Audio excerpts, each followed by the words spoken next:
Hey keepers, today we're going to cover a few drills that will get starter goalkeepers confidently handling and diving after the ball. The main focus is on confident technique, and the best way to do this is by repetition. There are a few things I noticed in all starter goalkeepers, especially when handling the ball. Lots of keepers don't stand tall and try to step away from the shot, which doesn't allow the keeper to have a good safe hold with a strong standing base. These lapses can come from overthinking and being scared of the shot. To cover this, we want to make sure that we work on hand-eye coordination. The keeper needs to think fast, but also needs to focus on the main point, catching the ball. Our starting drill is to have two balls, one that a keeper throws up and the other ball is serviced to the keeper. The keeper then must catch the first serve ball and return it to the sender while getting up and catching that second ball that they threw up in the air.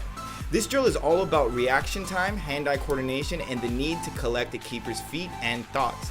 I like to start the keeper off slow and serve the ball with my hands first to give the keeper some confidence in their hands, and after a few simple catches, I move on to a faster, hard drop volley service. But the keeper should be able to handle this service easily and attempt to catch the ball that they served up at the highest point possible.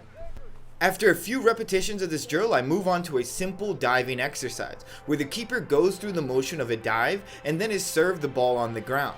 The idea behind this is to get the keeper familiar with stepping into the shot and okay with hitting the ground with their arms fully outstretched. I see too many starter keepers use their hands to stop their fall, and they don't keep their arms outstretched. This does not let the keeper land safely on their lateral muscles. Once our keepers land in the diving position with their arms outstretched, they are served the ball 3 times. Here we want to make sure that they are watching the ball into the hands and using the proper holding technique, which is a hand on top and another behind the ball, which allows us to use the ground as our third hand. The keeper then gets up and is serviced more simple hold balls from a drop volley to continue to build on proper technique. And then they repeat the drill again to the opposite side. We always want to make sure that when we are doing our drills, we're working on both sides, right and left, to make sure the keeper from the beginning is working on their weak side, and once they start to get really into the game, they don't have a weak side. Our next drill is again focusing on diving technique, but with the added variation of different types of footworks. Keepers should not be stationary. Even when standing and waiting for a shot, I like my keepers bouncing on their toes or shuffling side to side. This drill helps the keeper become more agile and learn how to move their feet quickly and how to transition that movement into a dive. The outer cones also help the keeper visualize pushing the ball out and taking the shot out with them. A typical issue with keepers is that they let the ball dictate the dive. I always want my keepers to force the ball out to the farthest point of their dive and never let the ball decide where you stop. By pushing the ball out to your farthest point, you're ensuring that if somehow the ball slips through your hands, its path won't be towards the goal, and instead it should be going out for a corner.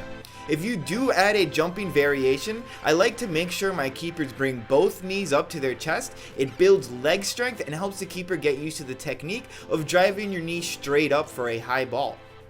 Our next drill is the diamond drill. Here we're working on getting the keeper to run forward to shut down the angle and to focus on making their power step around the outside cone, and then diving as far as they can in an attempt to reach the cone at the top corner. This drill helps the keepers realize the full length of their dive and to focus on attacking the ball at a forward angle.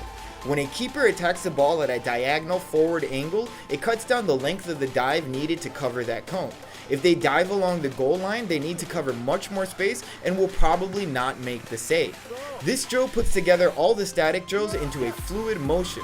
Obviously, the keeper has to have their arms fully outstretched to reach the ball and to make sure they are getting a proper hold on the shot.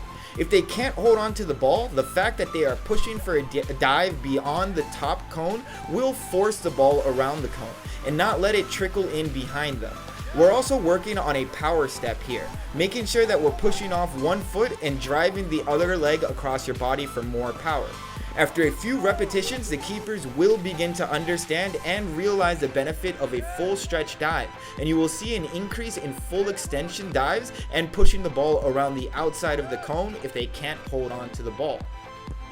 And finally, I take the keepers off to give them a drill they can do by themselves to continue working on proper holding of the ball. All the keeper must do is service the ball to the ground and catch it as it comes up. We want to make sure that we're getting our hands on the top 2 squares of the ball in a diamond or W hand formation. Every catch should be clean and easy to do. If the ball looks like it's slipping out of the keeper's fingers, they need to get more of their palm on the ball and their fingers curled around the top. Catching the ball from a simple bounce up will continue to build confidence and work on the keeper's technique.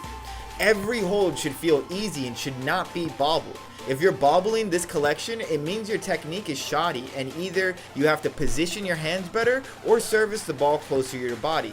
This isn't a hard bounce either. We just want it to come back up to head height and you want to catch it right before it gets to your head at chest level.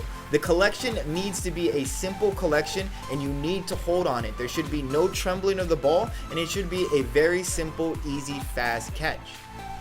If you're having trouble getting a clean hold, remember to focus on getting the area of your palm that's right under your fingers on the upper middle part of the ball and to have your fingers span over the top two squares.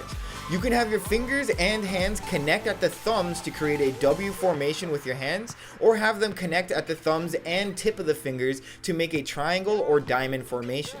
This is a great drill to repeat by yourself to help you work on proper placement of your hands for a hold, but it isn't perfect. A shot won't typically come at you from this angle, so you must also work with either a wall to bounce off of or another keeper to volley easy holds back and forth. Remember, these are just some drills that you can use to work on proper technique for handling and diving with keepers that are starting out or just badly need more work on their technique. The main secret to this is getting the right repetition of proper technique so that it becomes second nature to hold and dive towards the ball with good technique. Make sure to practice this as much as you can and to check back for more drills and tips that I use to get keepers working on other areas of goalkeeping, like high balls, pass backs, and mid to high level diving. Thank you guys for watching. Don't forget to share the video with your keeper buddies and to comment, like, and subscribe if you haven't already. Thank you guys again, and I'll see you guys again very soon.